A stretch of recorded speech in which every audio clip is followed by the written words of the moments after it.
ஐயா நவமணி பேசுகிறாருங்க. 2-3 தினங்களுக்கு முன்னாடி ஐயா நவமணி அவர்கள்ட்ட தனிப்பட்ட முறையில் அவர் மேலே மரியாதைகள் இருக்குது. 80 வயசு இருக்கும் என்னை பார்க்கும்பொழுது, அவரை பார்க்கும்போது 80 வயசில் நான் ஏமாத்தலாம் இந்த இடத்துல. அவர் பொய் சொல்லக்கூடாது, அவர் பொய் சொல்லக்கூடாது. ஐயா இமானுவேல் சேகரனுக்கு எத்தனை வயசு இருக்கும்? இப்போ 100 வயசு தாண்டிடுச்சு, சரிங்களா? அவரை நீங்கள் ஒரு 100 வயசு தாண்டின பெரியவரன் எப்படி கூப்பிடுவீங்க? பேரை சொல்லி கூப்பிடுவீங்களா, எப்படி கூப்பிடுவீங்க நீங்கள் சொல்லுங்க பார்ப்போம். ஐயாமிங்க தாத்தாமிங்க அப்படி தானே பேசுவீங்க. இன்னும் இம்மானுவேல்னு சொல்கிற இம்மானுவேல் சேகரன் என்று கூட அந்த தலைவர்களை முழுமையான பேரை பயன்படுத்தலைங்க. எவ்வளவு சாதிய வன்மம் இருக்குது. சரி அரிஜன்ஸ்ன்னு இருந்துச்சு, சரி அரிஜன மக்களாக இம்மானுவேலி, சரி. இப்போ நாங்கள் சொல்லட்டுமா? சங்க இலக்கிய காலம் தொட்டு உங்களுக்கு குற்றப்பரம்பரை தான் இருந்துச்சு, குற்றப்பரம்பரையை சேர்ந்த நவமணின்னு சொல்லலாமா? நீங்கள் ஏற்றுக்கிறீங்களா? நவமணி ஐயாவுக்கு இம்மானுவேல் சேகரன் தம்பியா, இல்லை அவருக்கு ஒரு பேர பிள்ளையா? சொல்லுங்க பார்ப்போம். வாய் கூசாமல் ஐயா நவமணி அவர்கள் வந்து சொல்கிறார், தமிழ் ஊழ நல்லுறத்திற்கு அவர் கொடுக்குற சான்றை பார்த்தீங்களா? 32 கிராமம் கொடுத்தாங்களா அப்படின்னு போகும்போது வாங்க நான் கூட்டி போய் காட்டுறேங்கிறாரு. நாங்கள் என்ன சொல்கிறோம், 32 சதுரடியை காட்டுங்க. இந்த மாதிரி 32 கிராமங்கிறது ஒரு மாவட்டம் முழுவதுங்க அந்த நேரத்தில், புரிஞ்சுட்டீங்க? எந்த 32 ஒரு சதுரடியை காட்டுங்க ஐயா நவமணி அவர்களை, ஒரு சதுரடியை காட்டுங்க. இங்கே வாங்க, இந்த அங்கே வாங்க, இங்கே வாங்க, இந்த பேச்சு இதோட முடிங்க. இது நல்லது இல்லைங்க, இதோட முடிக்கணும். பிறகு வந்து மதுரை மீனாட்சி அம்மன் கோயிலில் அவர் தான் வந்து பல்லர்களை பூரா உள்ளே கூப்பிட்டு போனார், அரிஜின மக்கள் அப்படின்னா. அந்த கோயில் அன்னைக்கு மருதியா குடும்பர் வந்து அறங்காவலர்.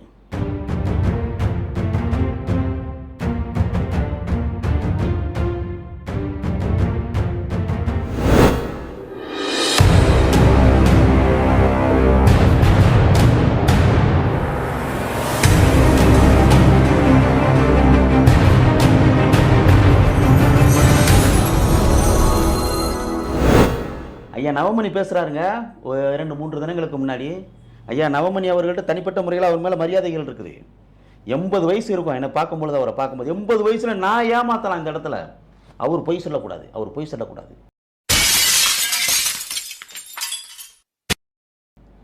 தொடர்ந்து வந்து சமகாலத்தில் இருந்தவர் எப்படி பொய் சொல்லுவார்? ஆமாங்க, சான்றுகளை பேச சொல்லுங்க, சான்றுகளை பேச சொல்லுங்க, சான்றுகள். அப்புறம் ஐயா நவமணி அவர்களே இங்கிருந்து ஐயா முத்துராமலிங்க தேவர் வந்து ஐஎன்ஏவுக்கு அனுப்புனாரு. இந்த மாதிரி அவர் வாயிலிருந்து வார்த்தை வரும்போது கூட அரிஜன்ஸ் அன்றை காலகட்டத்தில் எப்படி பேசுனாங்களோ அதே மொழி நடையில தான் பேசுறாரு. அவர் அந்த காலத்தில் வாழ்ந்திருக்காரு, அவர் தான் தலைவராக இருந்திருக்காரு, அகில இந்திய பார்வர்ட் பிளாக் தலைவராக வேற இருந்திருக்கிறாரு, நேரடியாக பார்த்துருக்கிறாரு.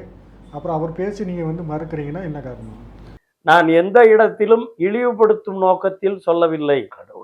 அன்றைய ஆவணங்களின்படி, அன்றைய அரசு ஆவணங்களில் இருந்த பெயரைத்தான் சொல்லியிருந்தேனே தவிர, அதுவும் அந்த காலங்களில் அரிஜன் என்ற பெயரை கடவுளுடைய குழந்தை என்று காந்தி சொன்னார் என்றுதான் காங்கிரஸ் அரசாங்கம் அதை நடைமுறைக்கு கொண்டு வந்தது, திராவிட இயக்கங்கள் கொண்டு வந்தது. இன்னைக்கும் அதை சொல்லிக்கிட்டு இருக்கிறாங்க. ஐயா இமானுவேல் சேகரனுக்கு எத்தனை வயசு இருக்கும்? இப்போ 100 வயசு தாண்டிடுச்சு, சரிங்களா? அவரை நீங்கள் ஒரு 100 வயசு தாண்டின பெரியவரன் எப்படி கூப்பிடுவீங்க? பேரை சொல்லி கூப்பிடுவீங்களா, எப்படி கூப்பிடுவீங்க நீங்கள் சொல்லுங்க பார்ப்போம். ஐயாமிங்க தாத்தாமிங்க அப்படி தானே பேசுவீங்க. இன்னும் இம்மானுவேல்னு சொல்கிற இம்மானுவேல் சேகரன் என்று கூட அந்த தலைவர்களை முழுமையான பேரை பயன்படுத்தலைங்க. எவ்வளவு சாதிய வன்மம் இருக்குன்னு பார்த்துங்க. பேரூர் பூவைசிய தேவேந்திரகுல வேளாளர் சங்கம் சொல்லி 1920 ஆரம்பித்த ஒரு ஒரு 80 வயசு பெரியாமலை, அவரோட தான் இமானுவேல் வந்திருக்கிறார். சரி. இமானுவேல் கம்பர்னு ஒருத்தர், இமானுவேல் கம்பர்னு ஒருத்தர். நான் கேட்டேன் அந்த காணொலியில் எவ்வளவு சாதிய இந்த இமானுவேல் இருக்கோ அதை தான் நான் பேசுறேன். இந்த இமானுவேல் அவங்க பேசுறது இந்த இமானுவேல் தான். இமானுவேல் சேகரன் எந்த இடத்துலையுமே இல்லை, இமானுவேல் அப்படின்னு தான் இருக்கு. நான் அதைத்தான் குறிப்பிடுறேன். அன்னைக்கு வந்து அரிஜன்ஸ்ன்னு தான் சொல்லுவாங்க, அதே வார்த்தையை தான் நானும் சொல்றேன். இமானுவேல் தான். இன்னைக்கு வேணா மாறி இருக்கலாம். நான் அந்த கடந்த காலத்தை நிகழ்வை பதிவு பண்ணும்போது கடந்த காலத்தில் என்னென்ன வார்த்தைகள், என்னென்ன பெயர், என்ன ஆவணங்கள் இருந்தோ அதை தான் நான் பதிவு பண்ணுறேன்னு சொல்கிறாரு. சரி அரிஜன்ஸ்ன்னு இருந்துச்சு, சரி அரிஜன மக்களாக இமானுவேலி, சரி. இப்போ நாங்கள் சொல்லட்டுமா? சங்க இலக்கிய காலம் தொட்டு உங்களுக்கு குற்றப்பரம்பரை தான் இருந்துச்சு, குற்றப்பரம்பரையை சேர்ந்த நவமணின்னு சொல்லலாமா? நீங்கள் ஏற்றுக்கிறீங்களா?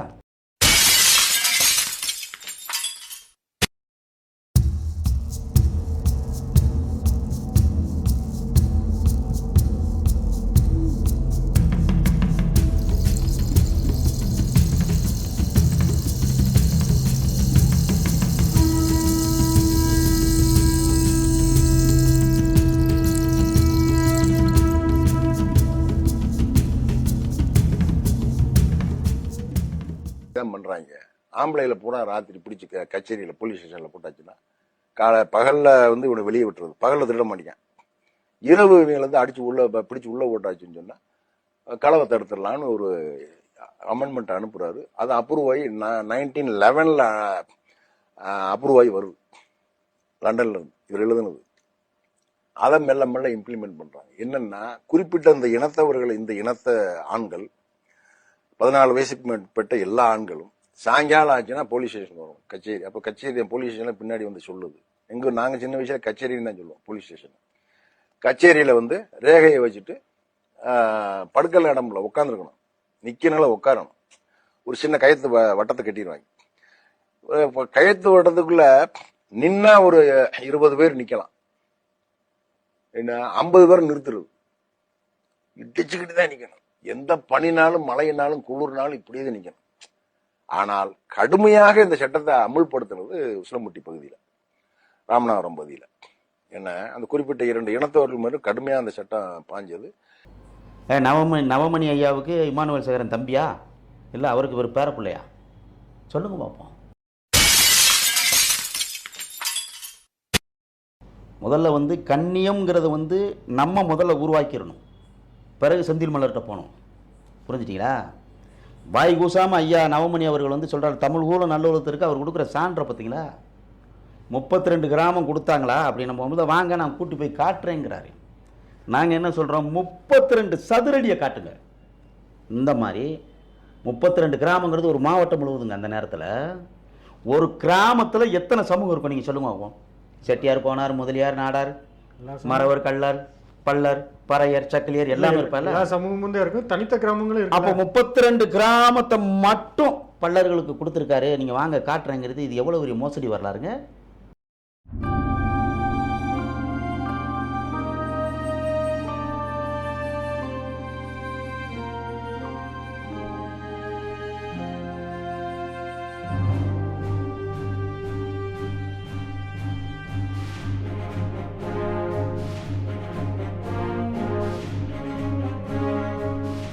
தனி கிராமம் கூட 17 எந்த தனி கிராமம்? அதைத்தான் நாங்கள் சொல்கிறோங்க. 17 பங்கா போடப்பட்ட அவருடைய சொத்து அவரோட சேர்த்து 16 பங்கு போடப்பட்டிருக்கு. அதில் முதல்ல இருந்தது ஏஆர் பெருமாள் அவர்கள். ஏஆர் பெருமாள் அவர்கள் சொல்கிறாரு, அவர் பிறந்த தேதி என்னங்கிறது பதிவு செய்யப்பட்டிருக்கு, ஆங்கில அரசு பதிவு செய்யப்பட்டிருக்கு. அவர் மறவர்களில் தேசிய தலைவர் இவங்க சொல்கிறாங்க. மறவர்குல பெருந்தலைவர் என்று பத்திரிகை செய்திகளை பதிவு செய்யப்பட்டிருக்கு.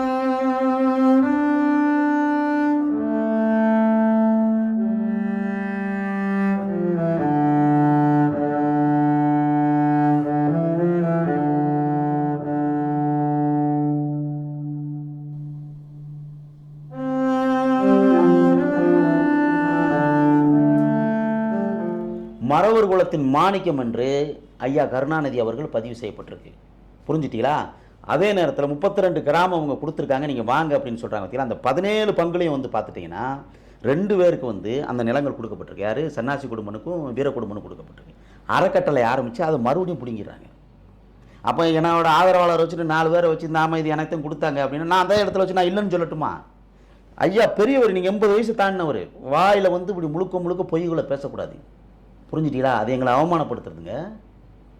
புரிஞ்சுட்டீங்களா? எந்த 32 ஒரு சதுரடியை காட்டுங்க ஐயா நவமணி அவர்களை, ஒரு சதுரடியை காட்டுங்க. இங்கே வாங்க, அங்கே வாங்க, இங்கே வாங்க. இந்த பேச்சு இதோட முடிங்க. இது நல்லது இல்லைங்க, இதோட முடிக்கணும். பிறகு வந்து மதுரை மீனாட்சி அம்மன் கோயிலில் அவர் தான் வந்து பல்லர்களை பூரா உள்ளே கூட்டு போனார், அரிஜின மக்கள் அப்படின்னா. அந்த கோயில் அன்னைக்கு மருதியா குடும்பர் வந்து அருங்காவலர்.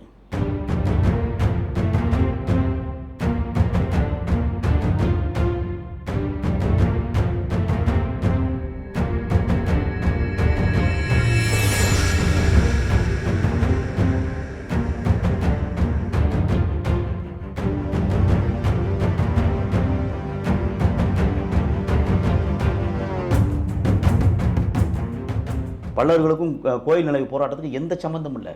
வைத்தியநாதர் ஐயா செஞ்சு அவர் அழைச்சிட்டு போனது. வைத்தியநாதர் ஐயா ஒரு தடவை வந்து போராட்டம் பாட புத்தகத்திலே வந்துருச்சு. இவ்வளவு நாள் என்ன பண்ணீங்க? அதுதாங்க சொல்றேங்க.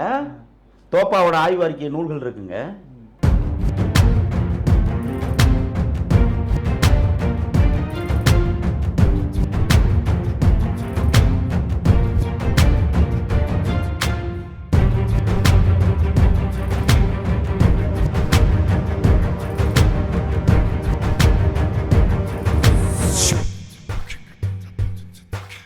அவருடைய ஆய்வு நூல்கள் இருக்கு. அதாவது வந்து நீங்க மறுக்கிறதெல்லாம் இன்னைக்கு மறுக்கிறீங்க. ஆ, தாழ்த்தப்பட்ட மக்களுக்கு 32 கிராமங்களை கொடுத்தார் பசும்பொன் முத்துராமலிங்க தேவர் அப்படின்றது புத்தகத்திலே இருக்குது. வரலாற்று பாட நூல்லையும் வந்திருக்கு. கோவில் நிலைய போராட்டத்தை அவரே தலைமை தாங்கி நடத்தினார் அப்படின்னு எல்லாமே பதிவாக இருக்கும்போது அது வந்து நீங்கள் அப்பயே அந்த காலகட்டத்தில் மறுக்காமல் இன்னைக்கு வந்து அது வந்து இல்லை அப்படிலாம் இல்லை அப்படின்னு சொல்லி நீங்கள் ஒரு இதை காட்டுறதில்ல. ஏங்க எப்படினாலும் வரலாறுகளை அவங்க கட்டமைக்கட்டும். நாங்கள் அதை கடந்து சென்றோம். வழியை வந்து மறந்து சென்றோம். இல்லை அப்பெல்லாம் பேசாமல் இருந்தது, இப்போ பேச வேண்டிய தேவை என்ன? ஆமாங்க, அதைத்தான் நான் சொல்கிறேன். இப்போ அவங்க பேச வேண்டிய தேவை என்ன? இமானுவேல் சார் வெட்டு பத்தவன் அவங்க பேச வேண்டிய தேவை என்ன? இமானுவேல் சார் நான் பொண்டாட்டி கூட மதிக்க மாட்டாங்க சொல்கிறாங்களே, அவங்க பேசுறதுக்கு தேவை என்ன? மணிமண்டபம் கட்டக்கூடாதுன்னு மதுரை உயர்நீதிமன்றத்துக்கு போகிறாங்களே, அவங்களுடைய பேசுகிற அது தேவை என்ன? சொல்லுங்கள், நீங்கள் சொல்லுங்கள். தனி அமைப்பு தனி சங்கம் அது பண்ணினீங்கன்னா நீங்கள் அவங்க எப்படி போகிறாங்களோ அது மாதிரி நீங்கள் சட்ட ரீதியாக அதை முறியடிக்கலாமே. அதை வந்து நீங்கள் பொது வழியில் பொது வழியில் பேசுறதுனால என்ன ஆகிற போகுது? பொது வழியில் வந்து பொய்யா கட்டமைக்கலாமா சகோதரா? இன்னைக்கு இருக்க வலைதள காலங்களில் எங்களுக்கு அது வந்து அவமானம் இல்லை, எங்களுக்கு அது இல்லை. இழுத்து விட்டது பூரா யாரு? BMT media. அவங்க ராஜா என்னவோ பண்ணிட்டு போறாங்க. நீங்க எதுக்கு? நாங்க எங்க தலைவரை என்னமோ பண்ணிட்டு போறாங்க, அதை நீங்க பேசணும். பத்தி அவங்க நான் என்ன சொல்றேன், உங்களை பத்தி அப்படி பேசினா தரக்கிறவோ உங்க தலைவரவோ இல்ல உங்க அமைப்புகளோ உங்க கட்சி தலைவர்களோ அப்படி பேசினா நீங்க சட்ட ரீதியா நடவடிக்கை எடுங்க, வழக்கு கொடுங்க, இல்ல போராட்டம் பண்ணுங்க. இந்த அணுகுமுறையை விட்டுட்டு அவன் அப்படி பேசினா நான் பேசுவேன் அப்படின்றது எந்த விதத்துல இல்ல. அவர் என்ன பேசினாரு சொல்லுங்க? அப்படி ஒன்றும் பேசலையே. ஐயா முத்துராமலிங்க தேவருடைய தரவுகள் பொய் அப்படிங்கிறது உங்கள் செந்தில் மலர் எடுத்து வச்சிருக்கிறாரு. அந்த சான்றுகளை தவிர்த்து ஒரு சில கண்ணியமான வார்த்தைகள் தவிர்க்கப்பட்டதை தவிர முத்துராமலிங்க தேவர் அவர்களை பற்றி எந்த இடத்துல அவர் அவதூறாக பேசலை. நல்லா நீங்கள் புரிஞ்சுக்கணும். இது முழுக்க வந்து பிஎம்டி மீடியா வந்து அவரை தரக்குறைவாக தொடர்ந்து பேசியதுனால அவருக்கு ஏற்பட்ட வழி, அந்த அவமானத்திற்கு பதில் கொடுத்தார், அவ்வளோதான். அதுவும் கண்ணியங்கள் தவறப்பட்டால் சட்டம் தனது வேலையை செய்யட்டும், அதில் மாற்று கருத்தில்.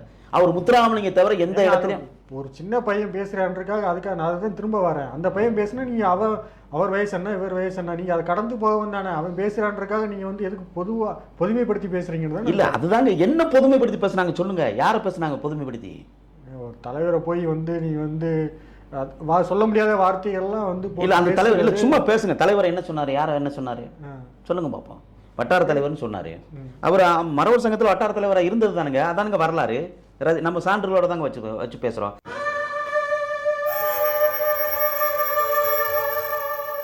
இல்லை ஒரு மரவர் சங்க தலைவரே கிடையாது. நாங்கள் அதே சான்றுகளை வச்சு தான் இல்லை ஒரு மரவர் சங்க தலைவர் அப்படிங்கிறத நம்ம வந்து ஆய்வில் வந்து நம்ம பொது வழியில் வந்து தரவுகளை போட்டோம். 32 கிராமம் கொடுத்தேன்னு சொன்னாங்க. இல்லை, அப்படி 32 கிராமம் கொடுக்கல, 17 பங்கு போட்டாங்க. அந்த 17 பங்குல 2 பேர் கொடுக்கப்பட்டது மீண்டும் எடுத்துக்கிட்டாங்க. ஒரு சதுரடி கூட அவர் கொடுத்ததா எந்த வரலாறும் இல்லை. அதை நீங்கள் பேசுகிறீங்க. கோயில் நலவு போராட்டம் சொன்னாங்க. கோயில் நலவு போராட்டங்கிறது பொய். அதை வைத்தியநாதர் எடுத்தது. பல்லர்களுக்கும் கோயில் நலவு போராட்டத்துக்கு எந்த சம்மந்தம் இல்லை. அதுவும் நம்ம சான்றுகளாக வச்சோம். ஐஎன்ஏல அனுப்புனாரு அப்படின்னாங்க. 1939 ஆரம்பிக்கப்பட்ட ஐஎன்ஏ 1945 நேதாஜி அவர்கள் வந்து தலைமறைவாக கொல்லப்பட்டாரா இல்லை வந்து அப்படிங்கிற ஒரு செய்திகள் வந்திருக்கு. இவர் 1946 மேலே வந்து 45 மேலே வந்து பார்வர்டு பிளாக் கட்சிக்கு போனதாக தகவல் இருக்குது. அப்போ ஒருவர் எப்படி 2 கட்சியில் இருக்க முடியும்? அந்த பகுதியில் பர்மா, மலேசியா, சிங்கப்பூரில் இருந்த தமிழர்கள் அந்த இராணுவத்தில் சேர்ந்தது உண்மை. அப்போ இவர் வந்து சுதந்திர போராட்டத்திற்கு இங்கிருந்து ஆள் அனுப்புனாருங்கிறது பொய்ங்கிறது நம்மளுடைய சான்றுகளோட இல்லை. அவங்க தமிழ் ஊர் நல்லுலகத்திற்கு அவங்க எடுத்து வைக்கட்டும். புரிஞ்சுட்டீங்களா? யாரும் இந்த இடத்துல நம்ம வந்து அவமானப்படுத்தலை. தமிழ் தேசியத்தின் அடையாளமாக எல்லாரும் நம்ம பார்க்குறோம். புரிஞ்சுட்டீங்களா? அப்போ ஒரு தலைமை ஒரு சமூகத்தை தொடர்ந்து துன்புறுத்தும் பொழுது, தொடர்ந்து அவமானப்படுத்தும் பொழுது, இந்த தலைவர்கள் இன்னைக்கு அத்தனை பேர் வந்து செந்தில் மலருக்கு எதிராக இல்லைங்க. இவன் வந்து பட்டியல் சாதி, இவன் தாழ்த்தப்பட்டவன், நான் ஒதுக்கப்பட்டவன், நான் வஞ்சிக்கப்பட்டவன், இந்த வார்த்தை இந்த சமூகத்தின் மீது சாடைகள் வந்து அதிகமாக வந்தது தவிர செந்தில் மல்லர் கொடுக்கப்பட்ட தரவுக்கு ஒருத்தர் கூட இப்போ பதில் கொடுக்கல. கொடுங்க, நீங்கள் சொல்லுங்கள், பேசுவோம். கொடுப்பாங்க. நன்றி தோழர். இவ்வளோ நேரம் வந்து உங்கள் கருத்தை பதிவுக்கு நன்றி. விரைவில் நீங்கள் கேட்ட கேள்விக்கெல்லாம் அவங்க தரப்பில் இருந்து ஆதாரபூர்வமாக நான் கொடுப்பாங்கன்னு நான் எதிர்பார்க்குறேன். மேலும் இந்த பிரச்சனையை வளர்க்காமல் அரசியலாக இணைஞ்சு எப்படி பயணிக்கிறது அப்படின்ட்டு உங்கள் தரப்புலேருந்து யோசிங்க. உங்கள் நேரத்தை பொன்னான நேரத்தை ஒதுக்கியதற்கு எங்களுடைய குழுமம் சார்பாக நன்றியை தெரிவித்து நன்றி.